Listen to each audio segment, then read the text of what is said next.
আসেন আসেন আসেন, মোবাইল মোবাইল দেখতেছেন, আইফোন সবগুলো মোবাইল এখানে সস্তা মোবাইল পাওয়া যাচ্ছে। আসেন, কে কে নিবেন, আসেন আসেন।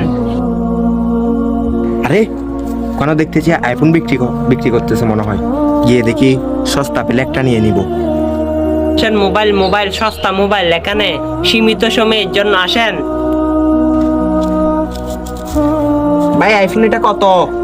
আইফোন এটা এটা আপনার, আপনি নিলে বেশি নেব না, বেশি 10,000 টাকা দিবেন আর কি, 10,000 টাকা দিবেন আর কি। এটা মার্কেট প্রাইস হচ্ছে কত জানেন? 15,000 টাকা, 5,000 টাকা ছাড় দিচ্ছি, কি বলেন, নিবেন? ভাই বেশি হয়ে যাচ্ছে না? আপনি এটা হ্যাঁ। 7,000 টাকা নিয়েন। আচ্ছা সমস্যা নাই, সোরা মোবাইল সমস্যা নাই, 7,000 টাকা দিলেও দান্দা হয়ে যাবে। আচ্ছা দেন দেন ভাই, দেন দেন 7,000 টাকা, সমস্যা নাই, দেন নেন।